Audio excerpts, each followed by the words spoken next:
الرجيم بسم الله الرحمن الرحيم الحمد لله رب العالمين والصلاة والسلام على خير خلقه سيدنا ونبينا ومولانا أبي القاسم محمد اللهم صل على محمد وآل محمد والصلاة والسلام على أهل بيته الطيبين الطاهرين المعصومين ولعنة الله على أعدائهم من الآن إلى قيام يوم الدين ولا حول ولا قوة إلا بالله العلي العظيم الصلوات اللهم صل على محمد وآل محمد.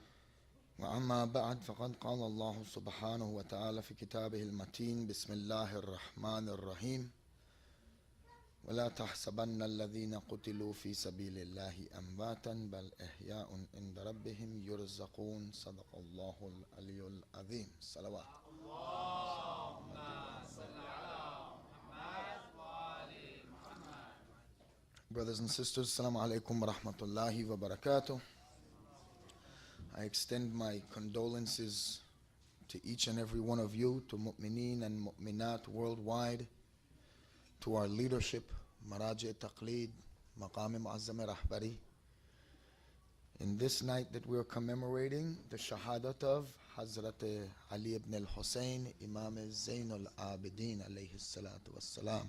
اللهم صل على محمد وآل محمد. You know, I wanted to begin this evening by reminding all of you how fortunate you are. Because as we're living in the aftermath of the revolution of Imam Hussein alayhi salatu wasalam, then we don't realize what a big victory it was. You know what I mean, the closest way that I could make it understood by you, what I'm trying to say is, if you look at the Islamic Revolution in Iran, we're approaching what, 40 years? 30 how much? 34 years? We're getting up there. You know, the majority of the population of Iran is below 34 years of age. This means that this is a great treasure for them as a nation. Any nation wants this type of future, in contrast to Germany or China, you know, who they're staring old age and death in the face. You want your country to be young. On the other hand, this has a bad effect too. And the bad effect is that a vast majority of people cannot remember what it was like under the Shah. They have no concept of what is Savak. They don't know. What's a real dictator? They don't know. Why? Things have changed, and the days of taking people up in a helicopter and dumping them out alive, that doesn't happen anymore. And so no one knows about it. And so you lose sight of what's really precious and what's really valuable, because when you're living after that revolution, there's many things that you can't even begin to understand, begin to grasp, to even realize, and especially in the aftermath of a successful revolution. You see, this is one of the signs of the success of Hussein alayhi salatu wassalam.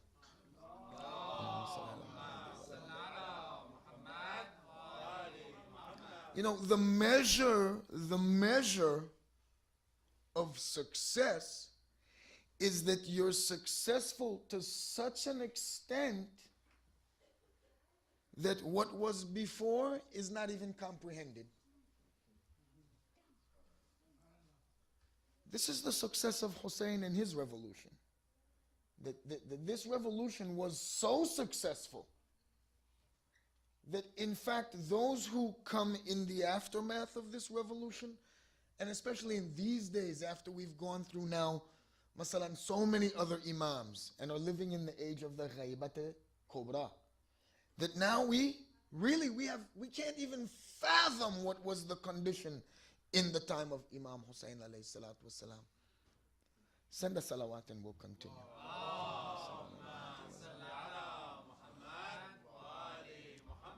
this little building, supported by this small but tight-knit community. You know how many barakat you have? Look at in Shahr Muharram. One of the premier ulama in the country was at your service. You know, one of those ulama that people are grasping for, that they're booked, masalan, a year, 2 years in advance. This grade of ulama, that Shaykh Muhammad broke down the situation of the movement of Imam Hussein alayhi salatu wasalam, that after that 10 days, what else can you say? Where else do you go with this? This is the beauty of Imam Hussein's movement, though, is that there's many different aspects to it. You know, Shaykh Muhammad had mentioned this importance of this seerah of Hazrat Rasulullah sallallahu alayhi wa sallam.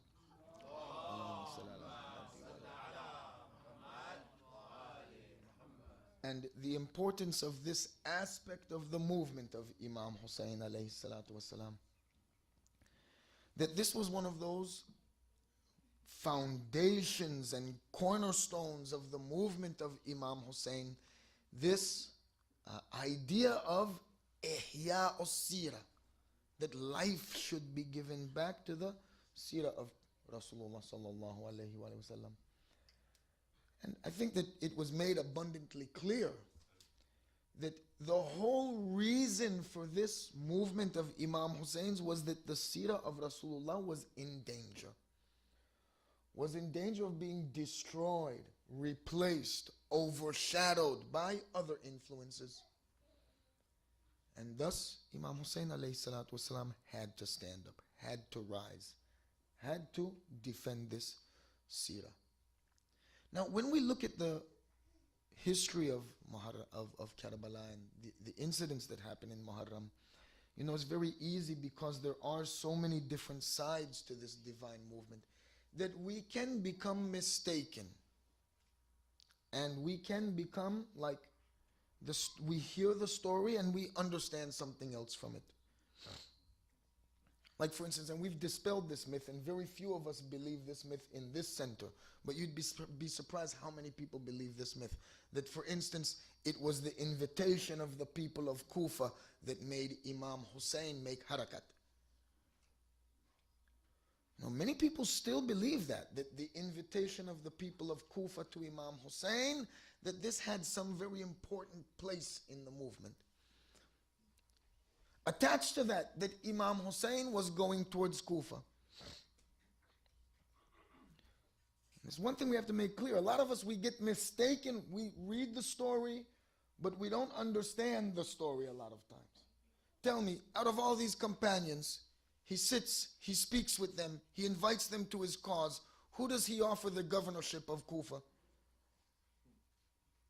He tells them, does he ever sit down with his companions and say, look, boys, we're going to Kufa, and when we get there, I want you to do this job, I want you to do that job, and you're going to be the governor.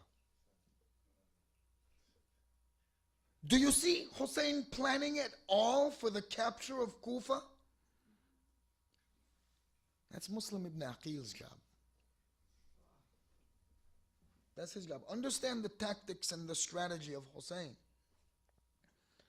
Muslim ibn Aqil is the one that for the rest of history in the Shia perspective leads the revolution in Kufa, not Imam Hussein. Muslim ibn Aqil on behalf of Imam Hussein leads this revolution in Kufa, which collapses because of Ahl Kufa.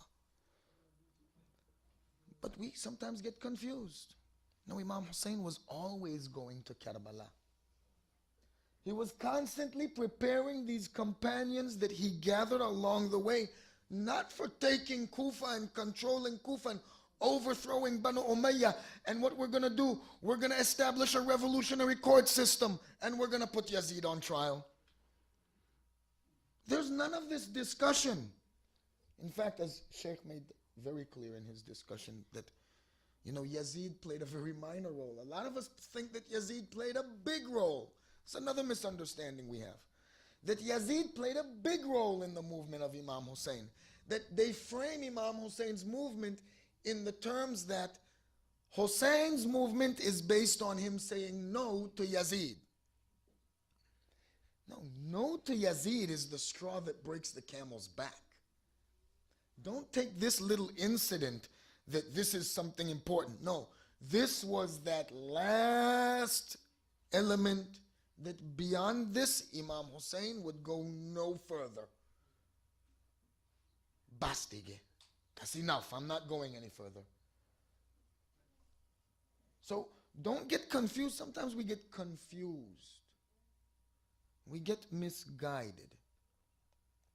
Another element of the movement of Imam Hussein alayhi salatu wasalam that has really terrified the enemies of Islam is this militaristic side of the movement of Imam Hussein.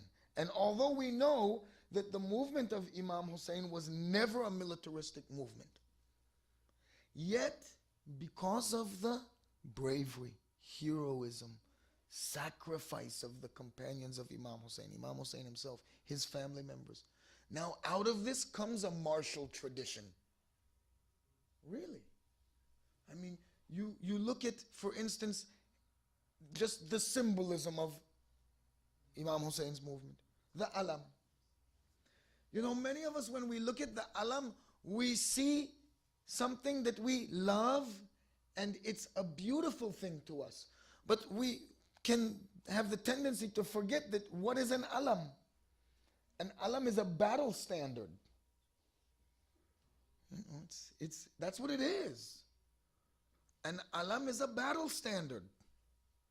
When you talk about Alamdar, Hazrat Abbas, he's Alamdar what? Because he's the guy that brings the alam around the center? No.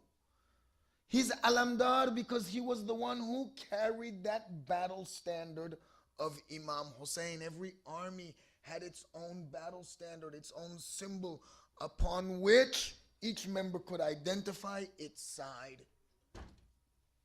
And alam is a battle standard. And that's what it is. The symbolism of the movement of Imam Hussein has that in it. For instance, when you see a horse outfitted for battle, and yet there's no rider on that horse, who is that? It's a symbol of Hussein al-Shaheed. When you see a mounted horseman with a battle standard in his hand, but his head is down, who is that? It's Hazrat Abbas. In our contemporary times, you can see it that the Shias, they rely on the strength of this tradition in their greatest times of need. You see that in the Iran-Iraq war, soldiers on the Iranian side marched off with bandanas that read, headbands that read, Ya Hussein. And from this, they gained a great deal of inspiration. You see that any time that the Shias are put under pressure, you see that they always respond with that inspiration from Karbala. Even most recently in Bahrain, what were the people doing in their protests? They were doing Sinezani and Matam. You know, this Sinezani, it was outlawed in Iraq. We had the opportunity to go for ziyarat in the time of Saddam, and our tour guides explicitly told us, okay, today is Yom Ashura. No, it was Arba'in. Today is Yom Arba'in. Do not make the mistake to go in the street and do any Sinezani.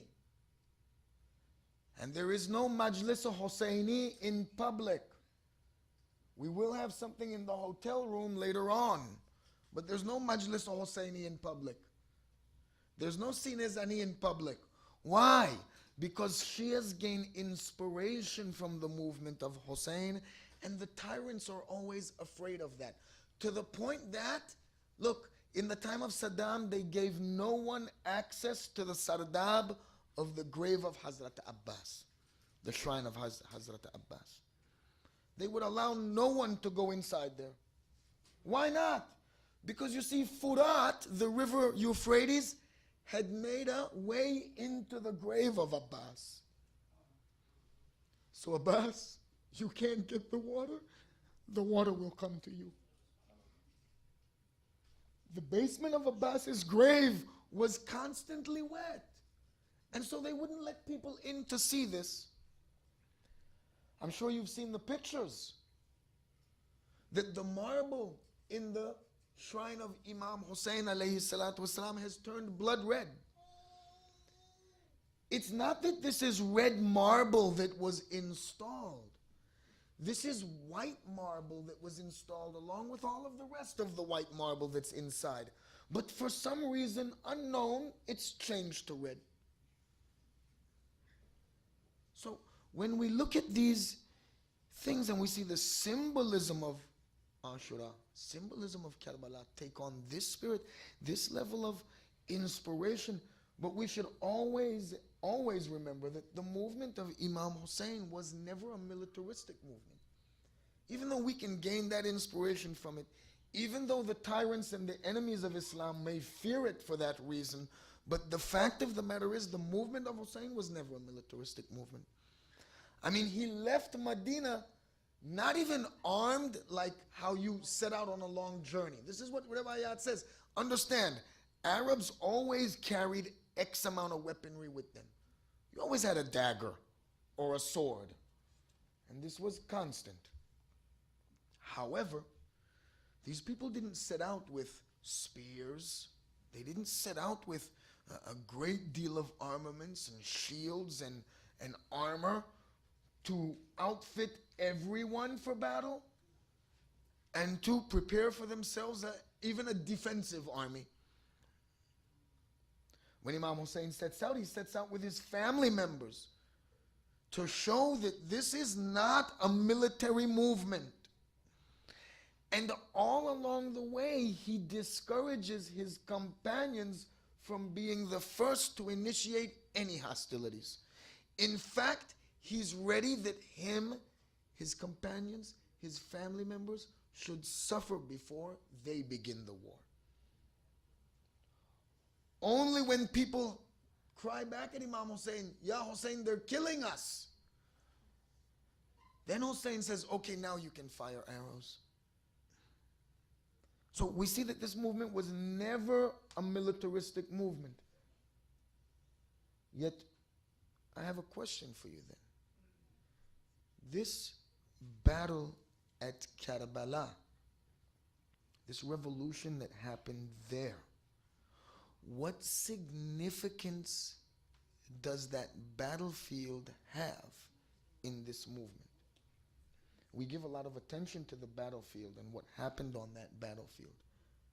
But really, the significance of this slaughter, what does it mean? Where is Hussein going with this?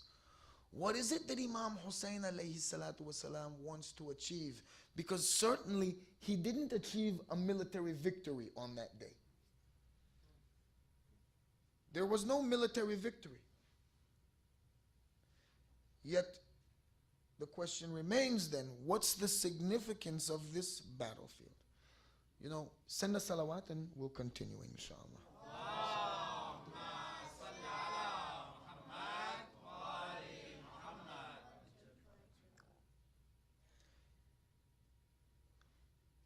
Up until military confrontation is unavoidable, there's no way out of it now. Imam Hussein alayhi salatu wasalam is constantly trying to find a way out of any bloodshed. Preaching, teaching, reminding the people who he is, who his father is, who his grandfather is, what his position in Islam is. Reminding them that he is the last of Ahl Bayt, that 5 members of Ahl Bayt that remain amongst them. He tells them, there is no other grandson of Rasulullah with you except for me. There's no more. He does everything he can. So it's clear that the battle, the war that is waged on the day of Ashura is not the battle that Imam Hussein alayhi salatu wasalam wanted. So the question is then, where does the battle that Imam Hussein alayhi salatu wasalam was waging, that he was planning, that he was carrying out, that indeed everything that happens on the day of Ashura is for that battlefield that he's planning. You see, we look at Karbala as the end of it, that this was that battle and the battle is over now.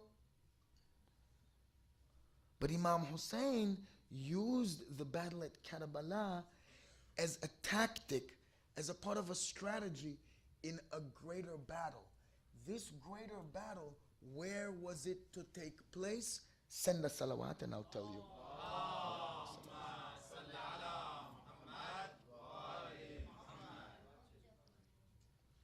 You know, we can show you some examples of the intention of Imam Hussein.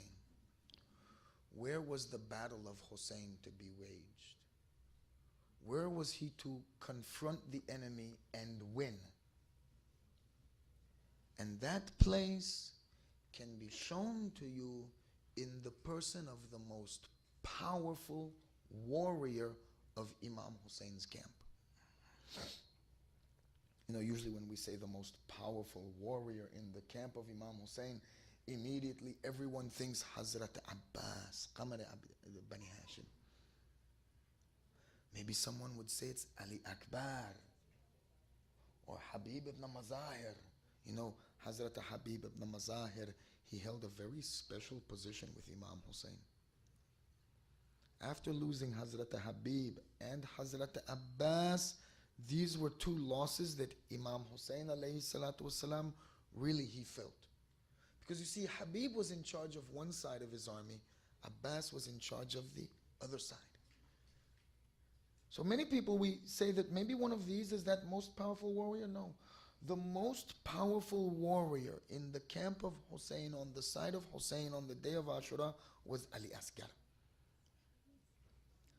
Was Ali Asgar. Why? Because Ali Asgar did more damage to the enemy's troops than any of the other soldiers on the side of Imam Hussein. You know, the most reliable reports that we have concerning the battle of Karbala come from the enemy reporters. They had enemy battlefield reporters then too, just like you have battlefield reporters now. They had battlefield reporters then too.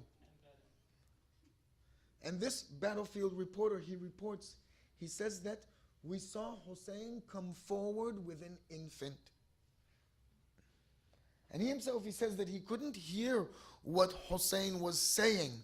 But when the baby turned and looked at him and put out its little tongue, then he understood that Hussein was asking for water for Ali Asgar.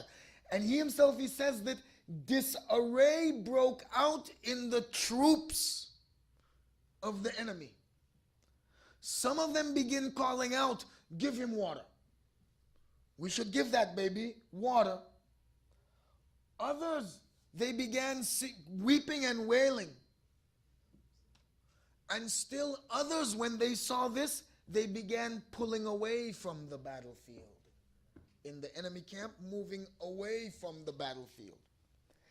This is why the order is given to Hormala. He's told, Hormala, silence the argument of Hussein.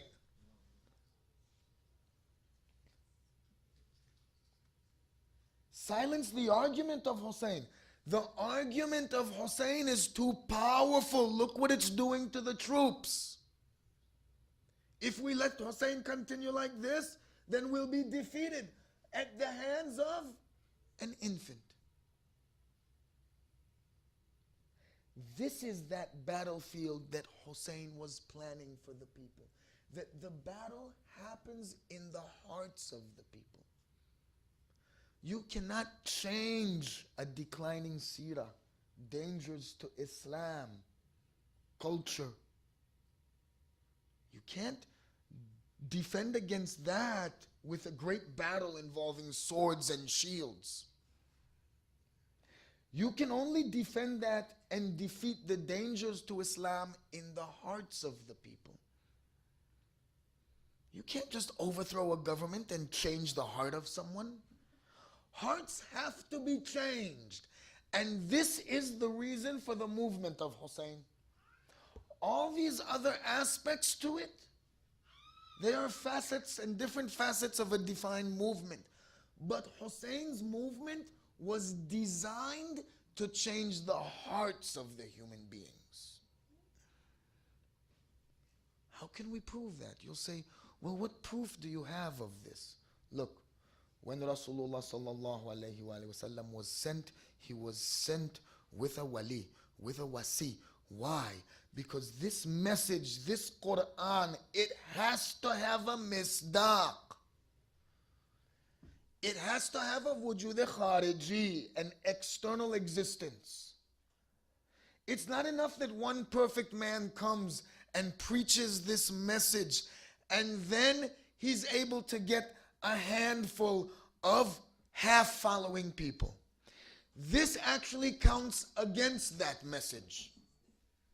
What the message needs is that someone should come, accept this message, defend this message, and then completely exemplify that message.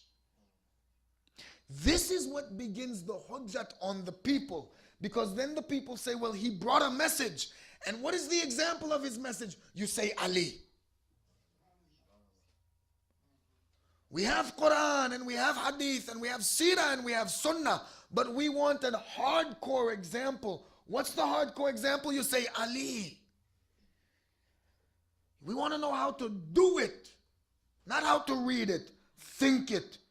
No, we want to know how to do it and how to feel it.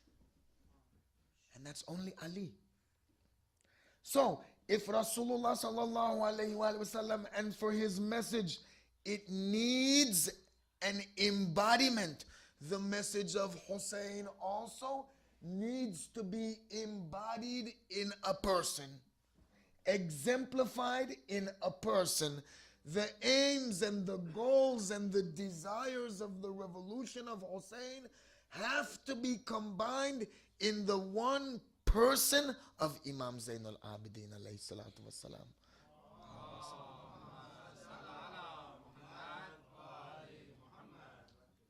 And this is how we can know that the movement of Hussein is a movement that wages battle in the hearts of men. Because look at Imam Zainul Abidin and his life's work. He rebuilt this community with salat, with dua, with akhlaq, with teaching us the rights of each other, the duties of each other, the duties of our Lord upon us. He produced for you what we consider that third most valuable book. And how can we rate them? We have Quran, we have Nahj al-Balagha, we have Sahifatul Sajjad, and each of them are gems. And the movement of Hussein, its real form, its true aspect, is found in the pages of Sahifatul Sajjad, and is found in the life of Imam Zainul Abidin. You know, he had a servant that had served with him for years and years. And one day this servant brings some refreshments to the Imam. And he reports that when the Imam put his eyes on those refreshments, and especially that water, he began to weep. He began to cry, and the servant asked him, you know, Imam, Master, why are you crying? He said, because every time I see water, I remember my father Hussein. Every time I see water, I remember the thirst of Yom Ashura. So the servant said, Master, it's been so many years, after so many years, the time would dull those wounds and would heal them to a certain extent. Imam replies, how can I ever forget seeing my family members slaughtered before me? Do you understand the test of Imam Zainul Abidin? Sometimes we say that Imam Zainul Abidin We have this image of him as a sick man, as a sickly person. You know, on the lead up to this movement, he was perfectly healthy. He only became ill by the decree of Allah that his life should be spared. And then soon after the events at Karbala, in a matter of time, he regained his health. Don't think that this man was a cripple or a sickly person. So understanding this now, realize what it is for Imam Zainul Abidin, that he can hear the cries of his family members. He can see them in some cases. Some riwayat say that those shuhada were brought back to his tent. But he's too ill to move and to go and join the battle.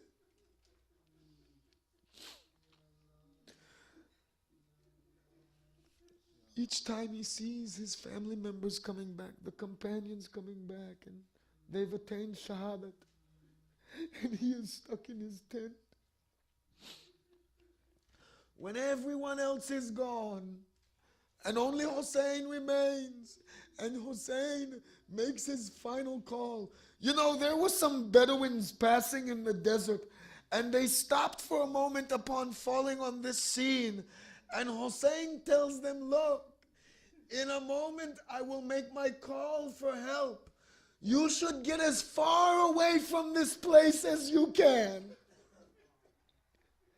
Because anyone who hears my cry for help and does not answer it, then they are the cursed ones by Allah. They are the ones who will be cursed by Allah. He tells the Bedouins, you get away from here as fast and as far from here as you can. Save yourselves from the curse of Hussein. That you should be cursed for not answering the call for help of Hussein. What about Imam Zainul Abidin, who can hear the call of Hussein? What about the call of Hussein when Imam Zainul Abidin hears it in his tent?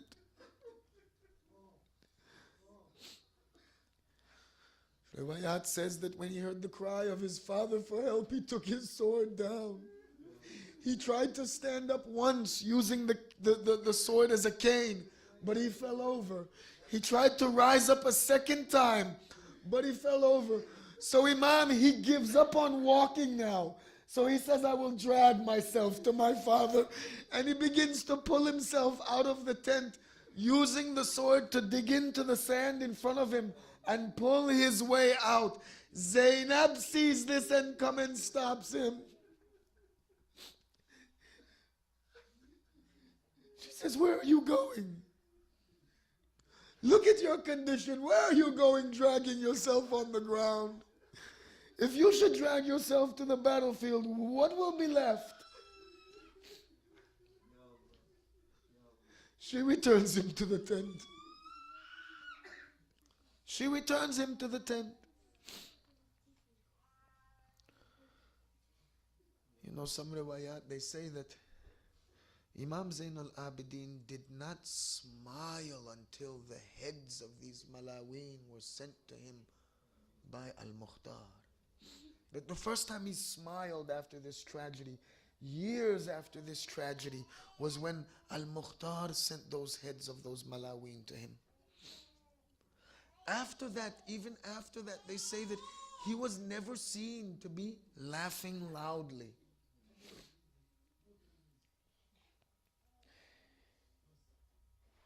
When his shahadat came, it was because of that power that he had gained for himself in service to Allah. The enemies of Allah feared him. They knew that with his reputation, that should he say anything, do anything, then their situation would be crushed. But you know, this shahadat of Imam Zainul Abidin, years and years and years after Karbala, it didn't matter to him. He had died already at Karbala. He had died already there. How is it that you can put this man to witness all of the death of his loved ones? And then when you take him into captivity, you tie him to a camel at the head of the caravan, right behind the heads of his loved ones that are extended on the spears, so that for the whole trip, in his sickness, in his fever, in front of him is the head of his father and his loved ones. Even the head of that most powerful soldier of Imam Hussein, Ali Asghar. That this is the view of Imam Zainul Abidin. All on this journey, this is his view. That he should be paraded like this. Imam Zainul Abidin died years before you were able to poison him. You tore the life from him years before that. May Allah curse those who killed Hussein and those who helped and assisted in the killing of Hussein. وأصحاب حسين وأولاد الحسين ولا حول ولا قوة إلا بالله العلي العظيم. مات.